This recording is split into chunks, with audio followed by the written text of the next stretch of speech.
back to the Ravens Voice. We are at the halfway point. I guess we're a little bit past it now. Little We are pass. looking at third generation Armored Core. The series continues, part four, Armored Core Ninebreaker. Welcome everybody. Ninebreaker. I've been wrestling with this because we don't have a cool. It doesn't announce it. No, it It doesn't doesn't. announce it because our Ninebreaker is such a weird fucking game. This Ninebreaker. Is to start with, and as I said, as we were getting out from Nexus, worst reviewed and rated Armored Core to date. But this did not matter if you were an Armored Core fan. This meant nothing. Um, but let's start with it here. Okay, so Ninebreaker brings back Nineball. That's awesome, and they do it in a good way. They do it in a good way. Mm-hmm. Um, but and we always like to talk about the intros because the intros are something that comes with Armored Core. It's always Yep. really cool, but this is by far, and I think will always be, the worst Armored Core intro. No cool CGI. This looks like something that one of the interns over from software put together. It's I'm doing better stuff than this in my I'm still in college when this comes out, and I could do better stuff than that. It's like, hey, give me these clips. I'll do this. Um, but in oh my god, that music! I think they were trying to go for something catchy and cool, but they missed the mark. Essentially what we have here is it's a giant montage of different, just footage and just gameplay. And this was just kind of took a lot of us off balance. Seeing Sin AC, as Cheerson was noting, no CG intro or major landmark like that. You just simply have gameplay and just random verses and just random instances, a few shots of some of the in-game missions. But that was about all. Nothing too formal about this one at all. And In general, this is disappointing just because we always, like I said, yep. we always get a good intro. But I mean, this was an opportunity. I mean, they're bringing back Nine Ball. They could have just done like Nine Ball flexing and the CGI, and that would have been awesome. It's like, oh, it's fucking Nine Ball. Here you go.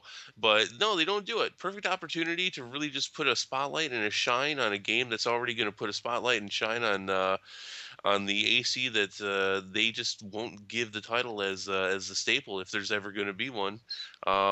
But no, it's secondary. All right, Yep. but at the same time, while they don't give us this intro, they do give us an appropriate intro to this game. This game is all about arena. It's all Hmm. about versus, and the whole intro is cutscenes of people fighting each other. And so, while it's not a good one, it is an appropriate one. It does match in Fed, and here's where we're dropped in. Also, if you're looking for heavy lore here, and oh hey, I'm just coming out of Nexus, I get that next great part, after what's gonna happen. And no, you don't. You Nope. you want to think about this one as very separate in terms of where things sit. The companies are there, the corporations are there, the parts are, but in terms of where this sits, after your gameplay intro, you start up, you can load your save in from Nexus, or you can start fresh, but you're given this cryptic note, this cryptic message from an unknown sender about how you've been chosen to participate in this training program. And you will not hear from the sender again until the very end of the game. But as you go through, there's plenty of arena to do, and there are essentially training missions to work on. You know, I always kind of looked at this. The AC that you normally play Hmm. in Armored Core. It's an AC that takes on all kinds of missions. There's a story to it, and Hmm. he's focused on taking these missions from corporations. This is more kind of like, this is the AC that just, he's an arena junkie, and he doesn't care about what's going on in the world and the corporations. He's just like, yeah, I'm all about versus. I'm all about putting on a show and beating the next guy. And so it's interesting in that aspect that they take a game and they base it on that, which is kind of funny because I mean, once you've beaten Armored Core, this is your end game. It's about arena. It's about building an Armored Core that can beat the next Armored Core, and it's interesting that we get a game based on this. But it's interesting only up until that point, because this is a dreadfully boring game. Yeah. If you're not there's not much going on here if you're looking for story. Again, which is fine because this feels like a spin-off enough, more than it feels like a sequel in every respect. And in this, in this aspect, they can bring in Nineball, and they can, all right, here he is, and they play with the, the history to the character a little bit, and they can get away with this. There's nothing here that matters when it comes to the Right. storyline if you care about that. And at the same time, there's really not a storyline here. So, No. it all works in that respect. But and this is why the game got reviewed so badly. And I can understand this. I mean, you load Mm. this game up, if you've never played an AC game before, you load this up and you're like, what the hell am I supposed to do here? What's going on? Oh man, you're kind of just you're really just tossed out into the ether, Right. just to just go along with things and just hope assemble something. I mean, at the very least, you start with the basics, for piloting. If you want to start with the normal missions to kind of look at movement and control, and you'll slowly build to more complicated, complex tasks and like actions and things to accomplish. Some things are more centered around the maneuverability of your AC or getting to different portions of a map. Some are more about your lock, all kinds of things. About every aspect you can think of to train is there. I know Mm, there's some players, especially the hardcore, fans at this point. Some people said, "I really like having this because I was uncomfortable with maybe this part of my playstyle, or I just felt I couldn't do this certain part well." And here I have Ninebreaker, where I got to actually focus on and look at that. Okay, hey, by all means, if you enjoy that, it was there.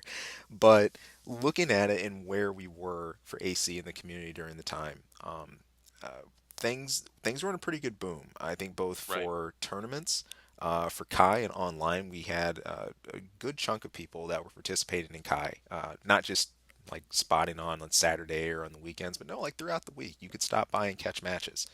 Um, I know You personally. and you and the Kai, man.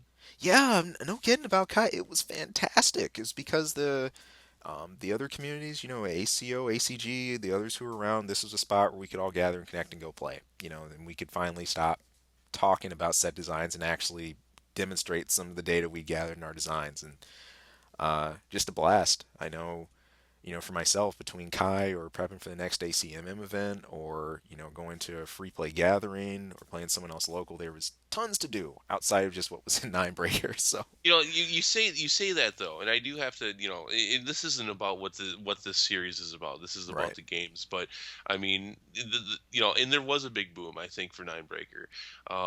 But there is something to be said for the fact that this is when the community, at least as far as competition, ironically, with Ninebreaker, starts to wind down. Mm, ACMM4 was by far the smallest of the four events and the hmm. last one. In there's I believe that was across the board for most of the events, and Kai definitely becomes a big part of AC interaction, Yeah. at least later on. I don't think there was much of it when it first came out, though. Mm, I believe they're still working on fixing a lot of bugs with it, which still existed yeah. even in its heyday. So, but it's interesting. But this is a solid game Mm, when it comes to the gameplay. Again, the end game for Armored Core is building your AC to make a better AC to defeat things. And mm, there's certainly those that focus and specialize on getting S ranks, being more efficient in yep. the missions and the stories and such. But really, that's a minority to it. This game is about taking on other ACs and bashing their metallic heads in, and really that's what the focus is now. Um, it's very interesting that in that regard, it does it very well. Hmm. You're given some new tools to help you along the way too. There are a couple of new fun additions we had in Ninebreaker. Um, I know one of the major ones I can think of was the Echidna 2. These were the single shoulder pursuit missiles you were able to use. And this was kind of sweet because the pursuits, at least in the past, had been giant dual back units you had to use, but these were like half the ammo, two shots. You could launch a pod that would shoot a bunch of extra missiles that would go gain their lock by themselves as long as they were in a certain range. So um, we also had an energy machine gun return. We had the Silky and a number of other additions that came through that just made the whole thing I think a lot more fun. Just gave us more options for our designs. Yeah, well, of course. I mean, with every installation of the expansions, we get more parts. To note, though, probably what made a lot of people happy, myself specifically, as well as others, was that the severity of the booster radiator generator combo Yes, yes, was yes. lessened. This mechanic was toned back a bit. They took it back where. And I think to an appropriate point. I think at this Yeah. point, the issues that came with Nexus and how steep some things were, they meshed this up well.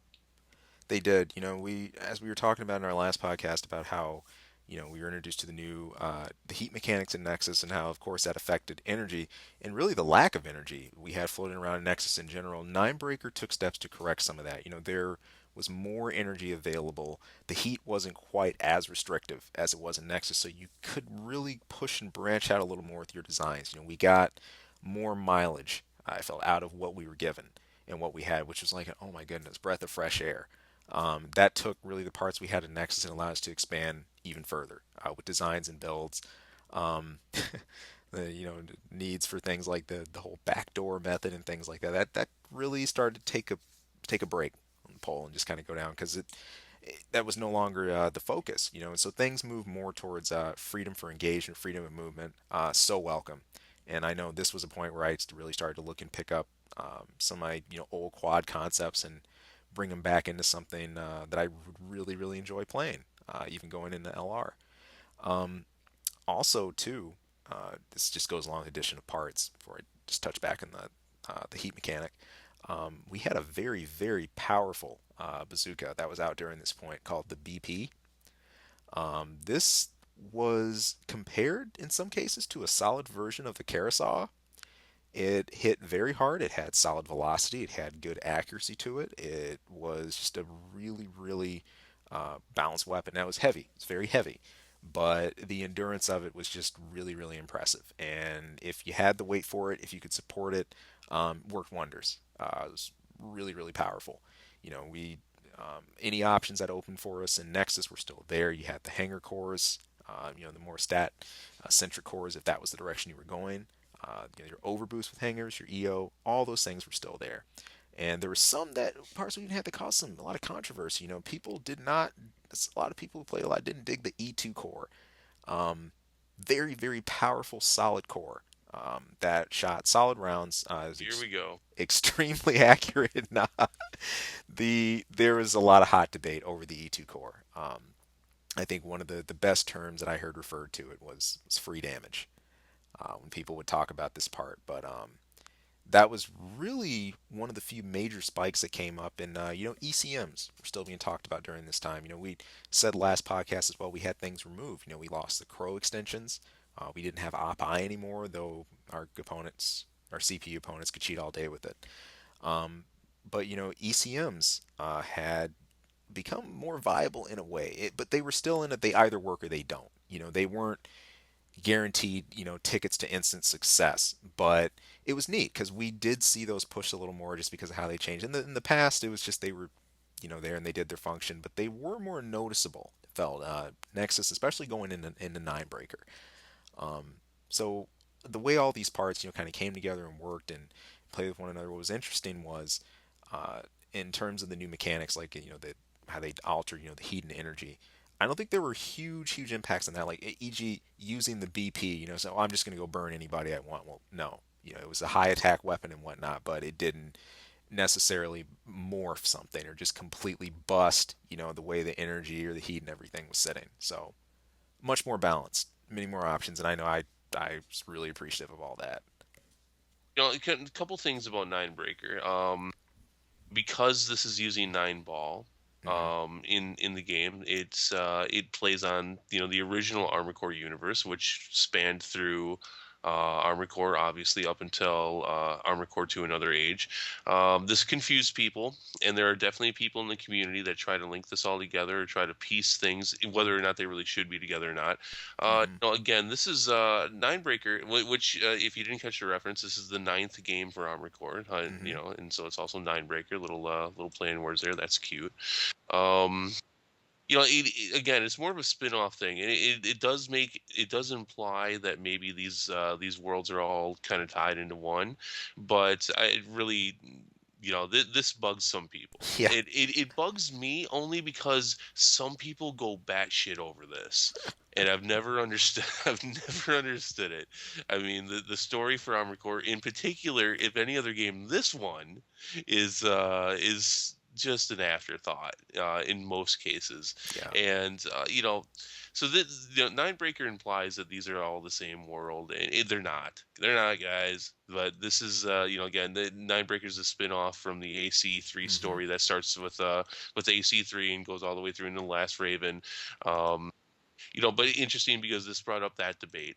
Um, I'm going through Ninebreaker right now as we're talking and stuff, and Hmm. definitely one of the cooler functions to this game is that you can, if you want to test your AC against a certain other type of AC, you can do Yep. this, and you can find specific. I mean, you could search through the arena and find an AC, but you can actually there's an ability in the arena to find someone in a test match, and you can find what class, what rank, area, leg type, weight, and range. So interesting. So if you want to see how well your AC is going to do against snipers, you can get some kind of general idea with that, and you can look for that specifically. That's pretty cool. Oh yeah. Oh yeah. Just little breakdowns like that. I think just in context, this was a good time just to really tweak and tighten whatever you had started to build upon in Nexus. If you wanted to really look at your design functionally, I guess how it performed against certain things, this was a really good spot to do it because you had the categories open to do it. We had, I believe, plus about 23 maps for this one. In terms of versus, Yes, if you were looking for how you would fit in a certain environment. Now, most verse maps ever.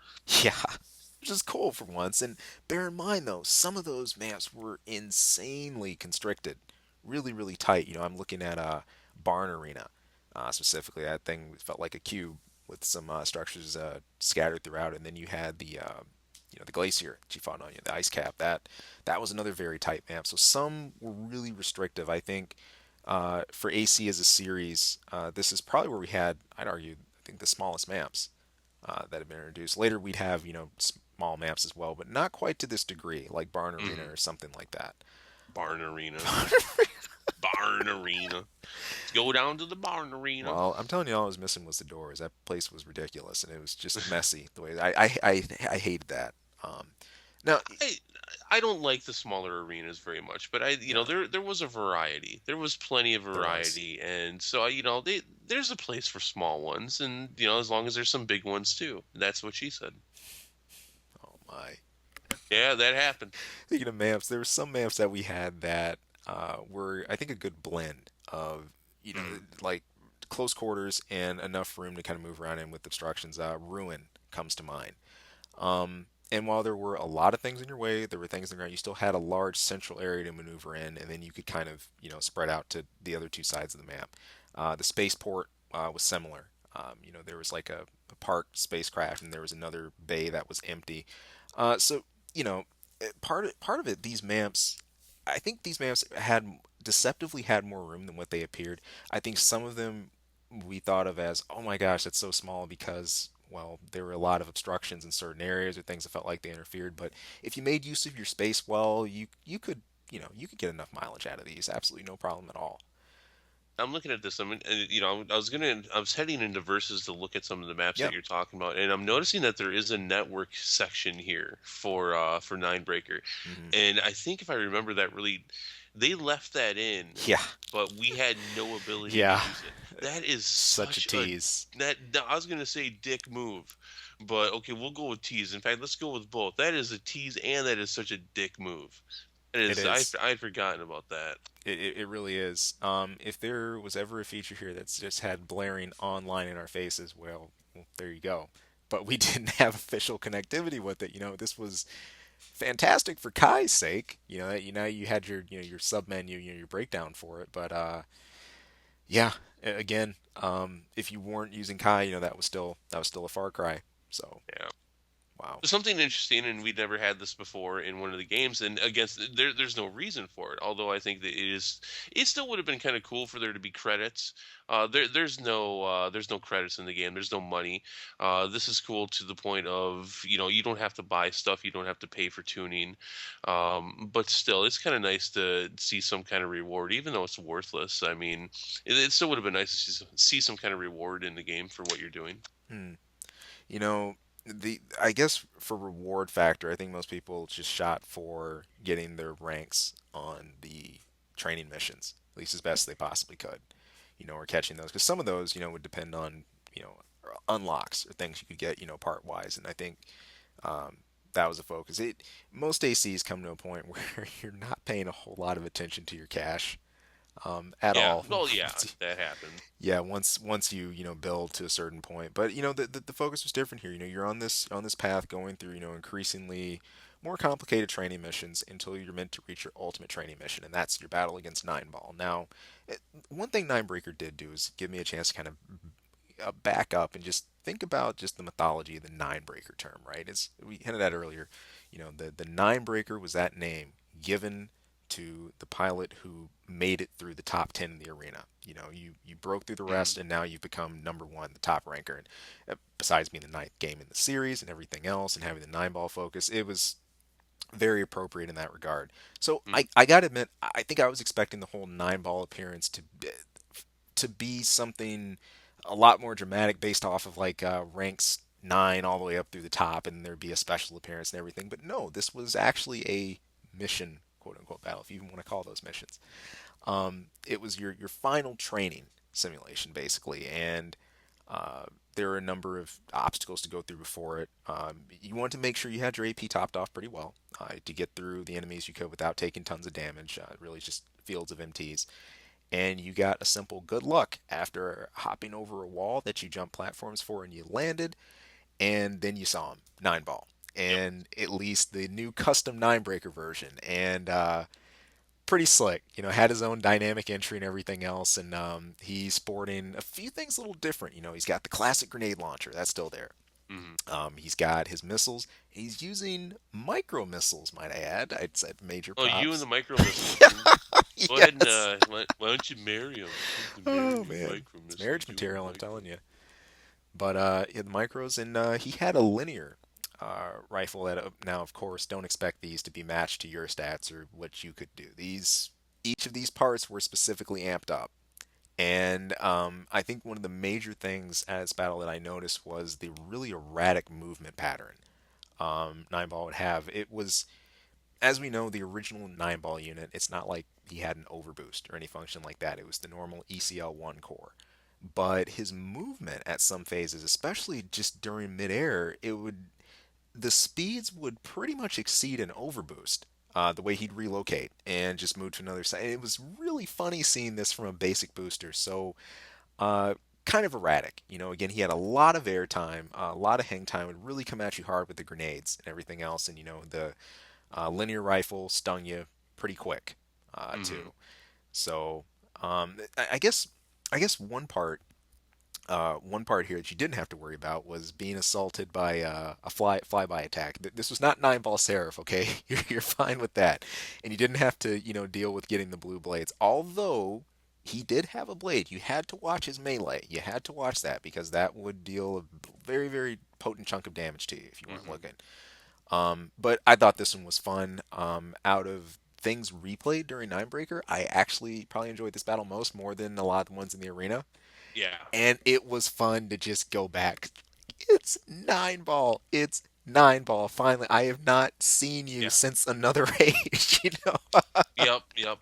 It was Yeah. pretty cool, and in this gen to see him, because it was something I was discussed about. I mean, again, we talked about this in AC3 Yeah. and a little bit in Silent Line. I mean, this generation for Armored Core is a very inspirational one, and it brings Hmm. up the concepts of, wow, okay, we really like this gen, we really like how this game plays. God, with all the evolution to Armored Core, what would Nine Ball be like? Exactly. And this just went along with this whole reimagining. Everything we saw in Revolution Disc on Nexus. They brought the Phantasma. into the current era, quote unquote, in Stinger and a lot of these other old designs, Boss Savage even, we had all these modern reimaginations, but we didn't have the nine ball unit. We said, Right. with these current parts, what would he be like? And Ninebreaker gave that to us, and I said, you know what? Cool. I'm good with this AC game just because of that. So, very, So, very welcome. when it comes to the ending of the game, when it comes to Yeah. that, to what there is, I mean, obviously, I'm for it. I think if they could have done any better, looking back at it now, hindsight, you should have had two of them. Should have been another one. Just throw that out there. Just because Yeah. I mean, you were a dick to us back in AC1 with that. You could have done it again. Yeah, definitely, definitely. I mean, there was so much room for it. I mean, especially Ninebreaker wasn't one for variability and multiple mission paths. That's going to come next game mainly, and some of that happened in Nexus already. But again, you end on a similar note to how you came in. You get another cryptic message from an unknown sender about how the unit you encountered was a shadow from ages past. Hmm. Basically, I know, more food to the fire, more fuel for us to speculate all day. It is linked. I knew AC1 belonged with Nexus and Right. everything, and all kinds of just little teaser notes like that, and basically notes about how there's prospects, for you as a pilot, going into the future and things like that. Very odd stuff, and there's no extreme cutscene or nothing shrouded happening in the background. Nothing. It's a black background with white text way Hmm. it's introduced, and that's it. And you hit the credits after that, and then we're in the waiting pattern again until Last Raven, and that was all. So I remember ending that one kind of just sitting and thinking. I said, okay, from had a lot of throwbacks here, especially with the notes on Nineball towards the end. But I was really wondering what they wanted to bring next. That this really felt like the holding point until that next major release we were going to get, because we knew what we had in the Nexus arc, you can't leave that hanging. Well, they could. There's a lot they could leave hanging, but come on, throw us a bone. And we knew we'd see AC again. If it was going to be jumping directly into four, or we'd see another expansion of the Nexus line, that would be there. But this was that game that would be that intermediary step for really tailoring us over and holding us into the next release. And I think for that it did it. So Hmm. yeah, So that kind of covers most of it. yeah, There's no real evolution in the game here, but I don't think there was supposed to be. I mean, this hmm, this game was what it was, and it's not trying to change stuff. I mean, there are some tweaks to the engine to get it right, so to speak, but this is a game about versus, and this is a game about arena, and this is a game doing a nod to Nineball, and that's Ninebreaker. Short podcast yeah, for this one, for a short game, for a game that, for again, if you are an Armored Core fan, if you are into this, you're loving this. yep. If you're a casual fan, there's not much here for you, and that's just the way it is. So again, talking about how this game got so many bad reviews, coming from their perspective, they, in my opinion, they were all justified. Mm, Coming from an AC fan, you're like, okay, this is really just taking everything and wrapping it up into an Armored Core endgame package, yep. giving us a little bit of nostalgia for fun, giving us some training, and that's what this is. I think at the end of the day, the question, and I think we're far enough at this point, was Ninebreaker a good idea?